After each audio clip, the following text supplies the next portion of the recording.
Xalqaro kosmik stansiyasi. Insoniyatning eng muhim kosmik forposti. Og'irligi 420 tonna va futbol maydoni kattaligidagi bahaybat qurilma yerdan o'rtacha 410 km balandlikda erkin tushish holatida bo'lib, har lahzada yerning tortishish kuchiga qarshi chiqadi. Insoniyatning ilmiy, konstruktorlik va mubolag'asiz muhandislik inshooti manaki 22 yildan beri 1 soniyada 7,6 km tezlikda yer orbitasi bo'ylab harakatlanmoqda. Stansiya taxminan 90 daqiqada yer atrofini bir marta aylanib chiqadi. Bu kuniga deyarli 16 ta, yiliga 5657 ta aylanishdir. Bugungi kunga qadar u yer orbitasida 120 mingdan ortiq aylanishni amalga oshirgan. Uning ekipaj a'zolari esa 200 martadan oshiq ochiq kosmosga chiqishgan. 1998-yil 20-noyabrda Xalqaro kosmik stansiyasining birinchi elementi orbitaga chiqarilgan edi. Ushbu tadbir chinakam global loyihaga aylandi va siyosiy qarama-qarshiliklar, iqtisodiy qiyinchiliklar hamda ijtimoiy o'zgarishlarga qaramay, insoniyat uyg'unlikda ishlay olishi, qiyinchiliklarni yengishi va murosaga kelishib, samarali ishlashi mumkinligi isbotlandi. Loyiha 14 ta mamlakatni o'z ichiga oladi. Bu AQSh, Rossiya, Yaponiya, Kanada, Yevropa kosmik agentligi a'zolari, Belgiya, Germaniya, Daniya, Ispaniya, Italiya, Niderlandiya, Norvegiya, Fransiya, Shveysariya va Shvetsiya mamlakatlaridir. Bu insoniyat tomonidan eng qimmat ilmiy loyihadir. Uning qurilishi va ekspluatatsiyasining qiymati yuzlab milliard dollarni tashkil etadi. Bugungi videomiz insoniyatning ushbu buyuk ilmiy va texnik yutug'i haqida bo'ladi. Tayyormisiz? Qani bo'lmasam, boshladik. Xalqaro kosmik stansiyasi bizning global orbital uyimizdir. U yerda odamzod global muammolarni hal qiladi hamda kosmosga keyingi qadamlarni qo'yish uchun tajribalar o'tkazadi.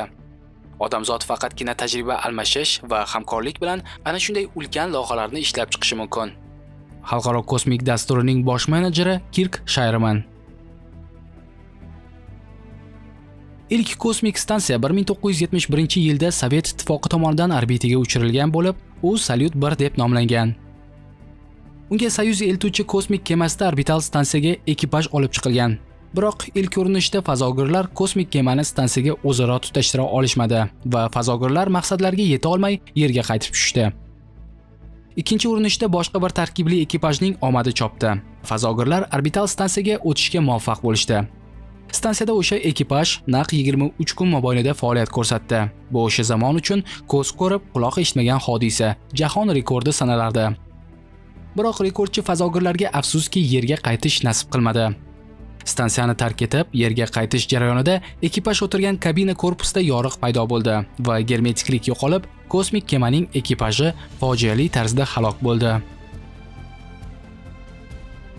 AQSh tomonidan ishlab chiqarilgan ilk kosmik stansiya esa 1973-yil 14-mayda ishga tushirildi.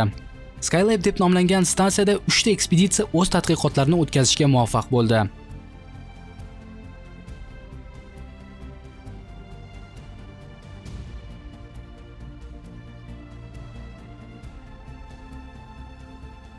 Biroq bir necha yildan so'ng NASA Skylab'ning boshqaruvini yo'qotib qo'yadi va buning oqibatida stansiya Hind okeani hamda uning ayrim qismlari Avstraliyaga qulab tushadi.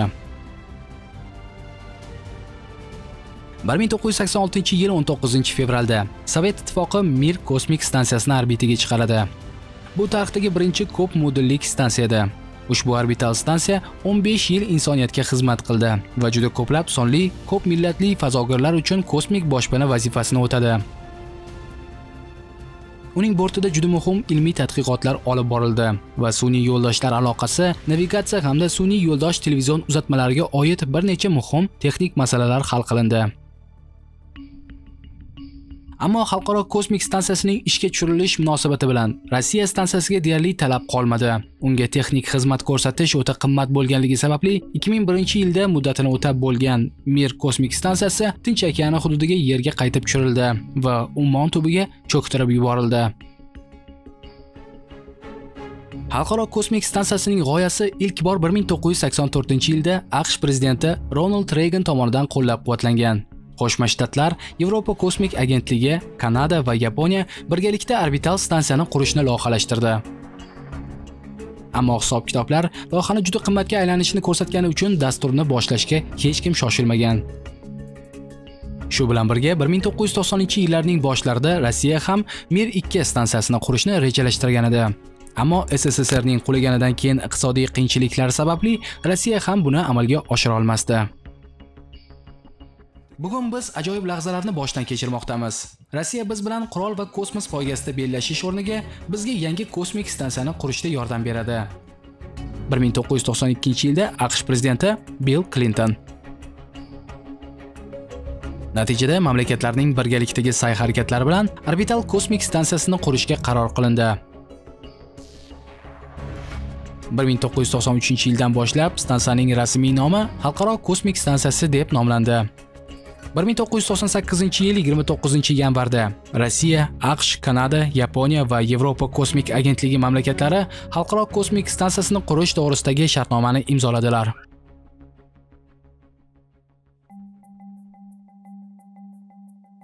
Xalqaro kosmik stansiyasini qurish uchun ruslar Mir-2 orbital stansiyasini yig'ish uchun mo'ljallangan ulkan modullardan foydalanishga qaror qilishdi.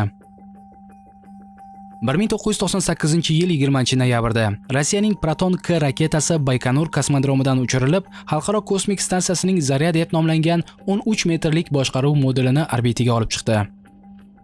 7-dekabr kuni Amerikaning Endeavour Shuttle Unity modulini unga yetkazib beradi.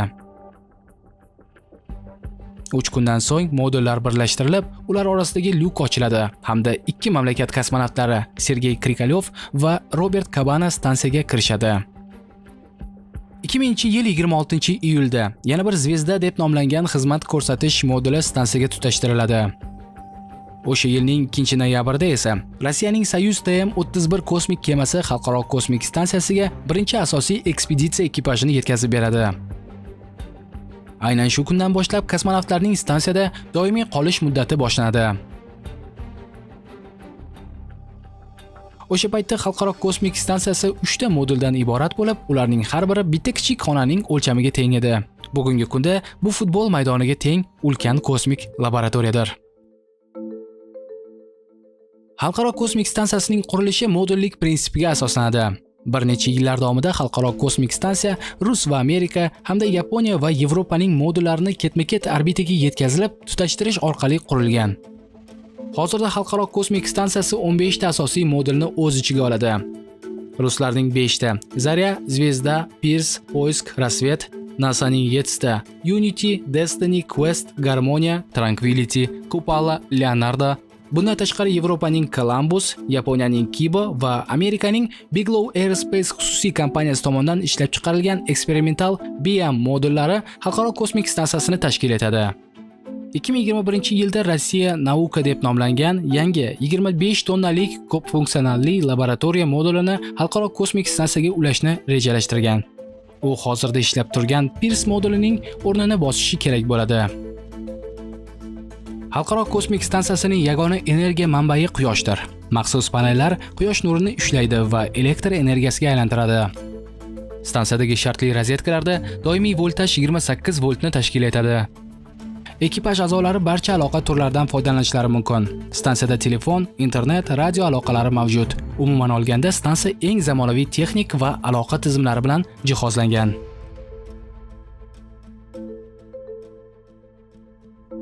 Shunga qaramay Xalqaro kosmik stansiyasidagi kosmonavtlar jamoasi bir necha oy davomida aql bovar qilmaydigan qiyinchiliklarga duch keladi. Ya'ni ular gravitatsiya, kun tartibining buzilishi hamda radiatsion nurlanish sharoitida ishlaydi va yashaydi.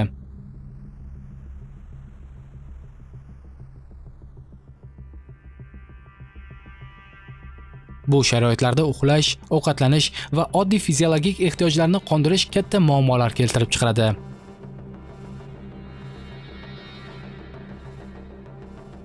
Uzoq vaqt davomida nol tortishish kuchining inson tanasiga ta'siri oqibatida mushak massalarining yo'qolishi, suyak zichligining pasayishi, ko'rish va tan bilish xususiyatlarini pasayishiga olib keladi. Astronavtlarga 5-6 oylik kosmik missiyadan so'ng suyak zichligini va mushaklarni tiklash uchun bir necha yil vaqt talab qilinadi.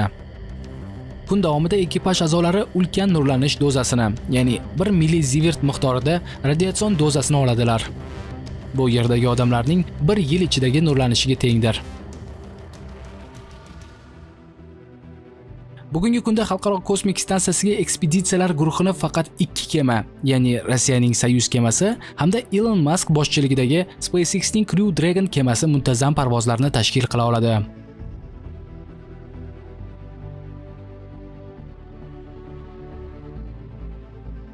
...2020-yilning 15-noyabr kuni Xalqaro kosmik stansiyasida Crew Dragonning yana bir muvaffaqiyatli uchirilishi va tutashuvi amalga oshirildi.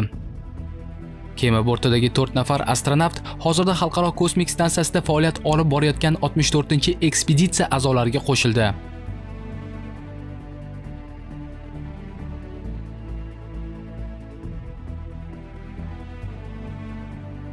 Xalqaro kosmik stansiyasining ekipaji doimo o'zgarib turadi.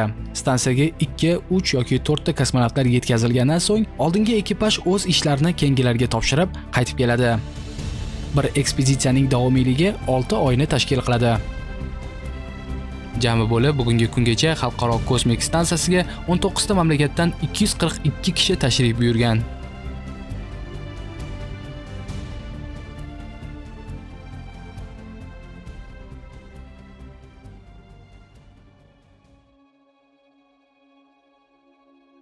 Ko'pchilik Xalqaro kosmik stansiyasi nima uchun kerakligini va astronavtlarning u yerda nima qilishlarini bilishmaydi. Bir ko'rishda go'yo ular mikrogravitatsiya sharoitida shunchaki uchib yurib zavqlanayotgandek tuyuladi. Biroq Xalqaro kosmik stansiya ilmiy laboratoriya hisoblanadi. Boshqa laboratoriyalar singari unda turli eksperimentlar va tadqiqotlar o'tkaziladi. Faqat ushbu tajribalar kosmosda, ya'ni mikrogravitatsiya sharoitida o'tkaziladi.